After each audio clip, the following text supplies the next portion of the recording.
வணக்கம் and welcome to ஒரு store Tamil. இன்றைக்கி நம்ம இந்த வீடியோவில் இந்த யமாவோட எக்ஸ்எஸ்ஆர் 155க்கும் நம்ம யமாவோட எஃப்ஜி எக்ஸுக்குமான ஒரு டீட்டெயில்டான ஒரு கம்பேரிசன் வீடியோ தான் பார்க்க போகிறோம்.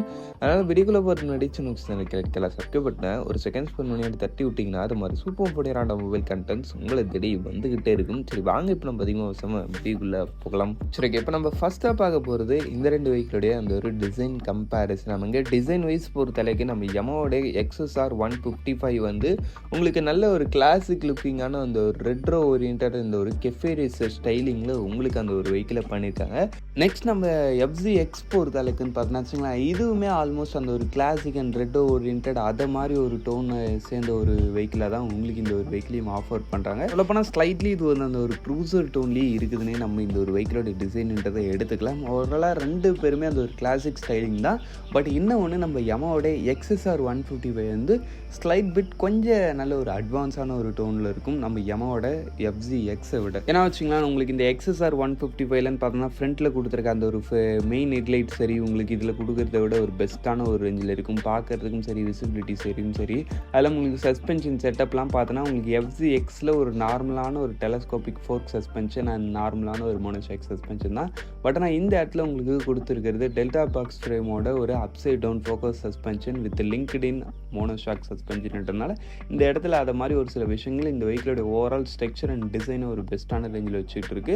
எல்லாம் உங்களுக்கு ரைடிங் போர்ஷன் அண்ட் அதுக்கடுத்து அந்த ஒரு ரைடிங் எக்கனாமிக்ஸும் ஒரு பெஸ்ட்டான ரேஞ்சில் உங்களுக்கு இந்த எக்ஸ்எஸ்ஆர் 155ல இருக்கும். நெக்ஸ்ட் நம்ம இப்போ இந்த ரெண்டு வெஹிக்கிளோடைய அந்த ஒரு ஃபீச்சர் கம்பேரிசனை பார்ப்போம். ஃபீச்சரில் ஃபர்ஸ்ட் நம்ம லைட்டிங்லேருந்து தான் நிற்போம். லைட்டிங் வைஸ் பொறுத்தளவுக்கு ஆல்மோஸ்ட் நம்மளுக்கு ரெண்டு வெஹிக்கிள்லையுமே ஒரு ஃபுல் எல்இடி செட்டப் தான் நம்மளுக்கு யூஸ் பண்ணியிருக்காங்க. பட் நம்ம யமாவோட எஃப்ஜி எக்ஸ்லன்னு பார்த்தோன்னா ஃப்ரண்ட்டில் வந்து ஒரு ப்ரொஜெக்டட் லைட் கொடுத்து அதை சுற்றி ஒரு எல்இடி டிஆர்எல் ஒரு மாதிரி டிஃப்ரெண்ட்டாக பண்ணியிருப்பாங்க. It's okay. பட் நம்ம யமாவோட எக்ஸ்எஸ்ஆர்லன்னு பார்த்தோன்னா இன்னும் கொஞ்சம் ஒரு பெட்டரான ஒரு லைட்டிங் செட்டப்ன்றதை யூஸ் பண்ணியிருக்காங்க.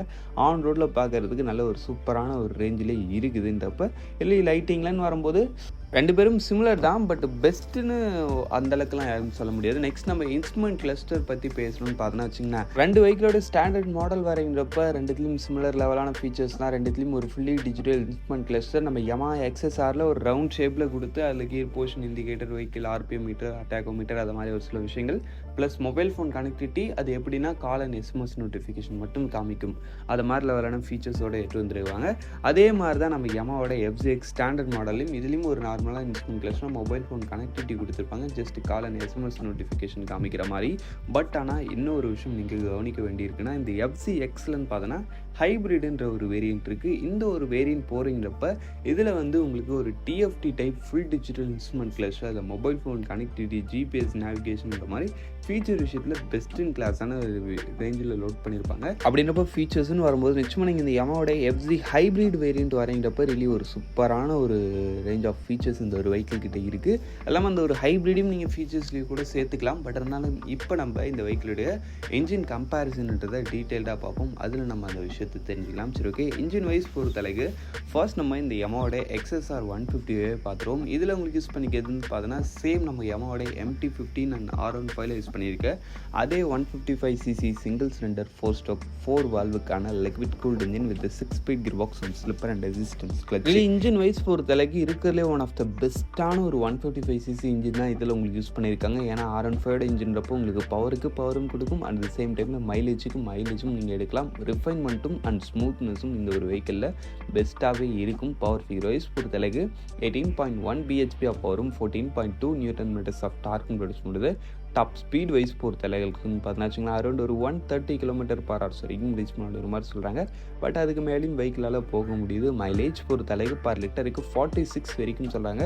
பட் ஆன் ரோடில் நீங்கள் ஒரு டீசென்ட்டான ரேட்டிங்ஸ் மெயின்டைன் பண்ணுறீங்கப்போ ஒரு 50 kmpl அதை மாதிரி இருந்துக்கிட்டு நீங்கள் வெஹிக்கிளோடைய மைலேஜ்ன்றது எதிர்பார்க்கலாம். அதுக்கடுத்துன்னு பார்த்தோன்னா நெக்ஸ்ட் நம்ம யமாவோட எஃப்ஜி எக்ஸ் இதில்னு பார்த்தோன்னா உங்களுக்கு ரெண்டு இன்ஜின் டைப் இருக்குது. ரெண்டு இன்ஜின் டைப்னால் நீங்கள் டிஃப்ரெண்ட் இன்ஜின்ஸ்ன்னு நீங்கள் எடுத்துக்க தேவையில்ல. ஜஸ்ட் ஒரு ஃபீச்சர் ஆட் ஆகும் இன்னொரு இன்ஜினில். ஏன்னா இப்போ நம்ம ஸ்டாண்டர்ட் இன்ஜின் பார்ப்போம். இது வந்து உங்களுக்கு ஒரு 149cc சிங்கிள் சிலிண்டர் 4 ஸ்ட்ரோக் 2 வால்வுக்கான ஏர் கூல்டு இன்ஜின் தான் கொடுத்துருக்காங்க with 5 speed gear box and wet multiplex clutch. ஓவராலாக இன்ஜினுடைய ஹார்ட்வேர் வைஸ் கம்பேர் பண்ணுன்னா இது வந்து டோட்டலி வந்து அந்த அளவுக்குலாம் மேட்சே ஆகாது. அது வந்து ஒரு நல்ல ஸ்பெக்கோட இருக்கும். 6 speed slippers clutch, liquid cooled 4 வால்வுன்ற மாதிரி எல்லாத்துலேயும் ஒரு பெஸ்ட்டான ரேஞ்சில் இருக்கக்கூடிய ஒரு இன்ஜினாக இருக்கும். பட் ஆனால் இதுன்னு பார்த்தோன்னா ஒரு ஆவரேஜான லெவல் தான். நார்மலான 5 ஸ்பீட் டிரான்ஸ்மிஷன் வித் பெட் மல்டிப்ளேட்டு எல்லாம் உங்களுக்கு ஏர் கூலிங் டைப்பு 2 வால்வுன்ற மாதிரி இதில் வந்து எல்லாமே ஆவரேஜாக இருக்கும். அதில் எல்லாமே டாப் நாச்சாக இருக்கும். அதுக்கேற்ற மாதிரி அந்த வெஹிக்கிளில் பவரும் சூப்பராக இருக்கா.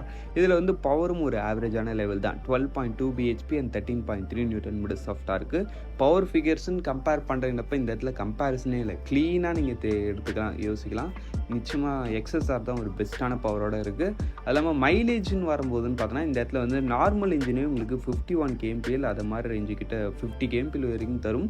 நீங்கள் இதே ஹைப்ரிட் ஆப்ஷன் போகிறீங்கிறப்ப ஜஸ்ட் அந்த ஹைப்ரிட்லேயும் இதே சேம் இன்ஜின் தான். என்ன ஒன்று, அந்த வெஹிக்கிளோடைய அந்த ஒரு ஸ்டார்டர் காயில் வந்து ஹைப்ரிட் வேரியண்ட்டில் கொஞ்சம் ஸ்ட்ராங்காக கொடுத்து அது மூலமாக இன்ஜினுடைய ஸ்ட்ரெஸ்ஸை வந்து குறைக்கிறதுனால உங்களுக்கு வெஹிக்கிள் வந்து இன்னும் கொஞ்சம் பெஸ்ட்டான ஒரு மைலேஜ் தர மாதிரி உங்களுக்கு அந்த ஒரு வெஹிக்கிளை ரெடி பண்ணியிருப்பாங்க. அந்த ஒரு வேரியண்ட்டு போகிறீங்கப்ப உங்களுக்கு வந்து எப்படியும் ஒரு 55 அதை மாதிரி ரேஞ்சுக்கிட்ட மைலேஜ் கிடைக்கலான்ற மாதிரி சொல்கிறாங்க. ஹைவே யூஸில் இன்னும் கூட ஒரு சூப்பரான ஒரு மைலேஜ்ன்றது எதிர்பார்க்கலாம். மைலேஜில் ரியலி இந்த 2 வெஹிக்கிளுமே பெஸ்ட்டான வெஹிக்கிள் தான். எக்ஸ்எஸ்ஆரும் மைலேஜ் அதுக்குன்னு கம்மியாக தரும்லாம் சொல்ல. பட் ஆனால் எக்ஸ்எஸ்ஆரை விட நிச்சயமாக நம்ம யமாவோட FZX இன்னும் கொஞ்சம் ஒரு பெட்டராக தரத்துக்கான பாசிபிலிட்டிஸ் இருக்குது. அதுலேயும் ஹைப்ரிட் இன்னொரு ஆப்ஷன் இருக்குங்கிறப்ப நிச்சயமாக மைலேஜ் ஒரு பெஸ்ட்டான ரேஞ்சில் இருக்குன்றதுல டவுட்டே கிடையாது. சரி, ஓகே, இப்போ நம்ம இந்த 2 வெஹிக்கிளோட இந்த ஒரு பிரேக்கிங் அண்ட் டயர்ஸ் பற்றி பார்ப்போம். பிரேக்கிங் அண்ட் டயர்ஸ் வைஸ் பொறுத்தளவுக்கு அதில் வந்து சிமிலரான செட்டப் தான் யூஸ் பண்ணியிருக்காங்க. ரெண்டுத்துலேயும் ஃப்ரண்ட்டில் வந்து 282 mm டிஸ்க்கும் பின்னாடி வந்து 220 mm டிஸ்க்கும் கொடுக்குறாங்க. வித்தின் பார்த்தோன்னா வச்சுங்களேன் உங்களுக்கு இந்த யமாவோட XSR 155 வித் டுவெல் சேனல் ஏபிஎஸோட வருது. பட் நம்ம யமாவோட FZXலன்னு பார்த்தோன்னா வச்சுங்களேன் உங்களுக்கு சிங்கிள் சேனல் ஏபிஎஸ் மட்டும் தான் கொடுக்குறாங்க. இதுதான் ஒரு டிஃப்ரென்ஸு. அப்படின்றப்ப பிரேக்கிங்கில் நிச்சயமாக XSR ஒரு பெஸ்ட்டான ரேஞ்சில் இருக்குது. நெக்ஸ்ட் நம்ம டயர்ஸ் வைஸ் பொறுத்தளவுக்கு அதுலேயும் சேம் தான். ஃப்ரண்ட்டில் வந்து 100/80 பின்னாடி வந்து 140/60 ரெண்டுத்துலேயும் உங்களுக்கு காமனான டயர்ஸ் தான் கொடுக்குறாங்க. சரி, ஓகே, ஃபைனலாக 2 வெஹிக்கிளோடைய அந்த ஒரு வெயிட் டிஃப்ரென்ஸ் வைஸ் பொறுத்தளவுக்கு நம்ம XSR வந்து 137 kg தான். சீட் ஹைட்டு 810 mm தான் வருது. ரியலி நல்ல ஒரு லைட் வெயிட்டான மாடல். சீட் ஹைட்டு ஒரு ஓகேவான ரேஞ்சில் தான் இருக்குது. நெக்ஸ்ட் நம்ம யமாவோடைய FZX பொறுத்தளவுக்கு இதோடைய டோட்டல் வெயிட்டு உங்களுக்கு ஒரு 141 kg கிட்ட வரைக்கும் வருது. ஸ்லைட்லி அதோட ஹெவி வெயிட்டு. பட் நம்ம அந்த அளவுக்குலாம் ஃபீல் ஆகாது. இதுவுமே நல்ல லைட் வெயிட்டாக தான் இருக்கும். சீட் ஹைட்டு இதுவுமே 810 mm கிட்ட வரைக்கும் வருது. ஓவராலாக நம்ம எல்லாத்தையும் பார்த்து முடிச்சாச்சு. ஃபைனலாக நமக்கு இந்த 2 வெஹிக்கிளுடைய ஆண்டர் ப்ரைஸிங்கிறத பார்த்துட்டு வீடியோ முடிச்சோம். ஆண்டர் ப்ரைஸிங் வைஸ் பொறுத்தளவுக்கு நம்ம யமாவோடைய XSR 155 ப்ரைஸிங்னு பார்த்தோன்னா வச்சுங்க உங்களுக்கு ஸ்டாண்டர்ட் மாடல் ஆன் ரோடு 1,81,000 கிட்ட வரைக்கும் வருது. ரியலி இந்த ஒரு ப்ரைஸிங்னு பார்க்கும்போது இந்த வெஹிக்கிள் கொடுக்குற பவர் அண்ட் பர்ஃபார்மன்ஸுக்கு ரியலி ஒரு பெஸ்ட்டான ரேஞ்சுன்னு நம்ம எடுத்துக்கலாம். சரி, ஓகே, நெக்ஸ்ட் நம்ம இந்த யமாவோட FZXன்னு பார்த்தோன்னா இதோடைய நார்மல் மாடல் ஸ்டாண்டர்ட்னு பார்த்தோன்னா 1,54,000 ஸ்டார்டிங் ஆகி டாப் மாடல் உங்களுக்கு 1,59,000 கிட்ட வரைக்கும் வருது. ஹைப்ரிட் வேரியன்ட் போகிறீங்கப்போ 1,70,000 கிட்ட ப்ரைஸிங் வந்துருதுன்றப்ப ப்ரைஸிங்கில் ஆல்மோஸ்ட் எனக்கு தெரிஞ்சு பெரிய டிஃப்ரென்ஸ் கிடையாது. ஹைப்ரிட் வேரியண்ட்டுன்னு கம்பேர் பண்ணுறீங்கப்ப நிச்சயமாக XSR ஒரு பெஸ்ட்டான ஆப்ஷனே சொல்லலாம். என்னதான் இதில் கொஞ்சம் ஃபீச்சர்ஸ் அது இதுன்னு இருந்தாலும் ஆல்மோஸ்ட் அதுக்கு ஈக்குவலான பவர் அண்ட் பர்ஃபார்மன்ஸ் அந்த வெஹிக்கிள் கொடுக்குறப்ப நீங்கள் அது சூஸ் பண்ணலாம். பட் ஓவராலாக பார்க்கும்போது ரெண்டுமே நல்ல ஆப்ஷன் தான் இருக்குது. சரி, அவ்வளோதான் ஃப்ரெண்ட்ஸ், இந்த கம்பேரிசன் ரிவ்யூ நம்ம இங்கே முடிச்சோம். இந்த கம்பேரிசனில் உங்களுக்கு எது பெஸ்ட்டாக ஃபீல் ஆகுதுன்றதை கமெண்ட் செக்ஷனில் பண்ணிங்க. தேங்க்யூ ஃபார் வாட்சிங். Bye, see you later.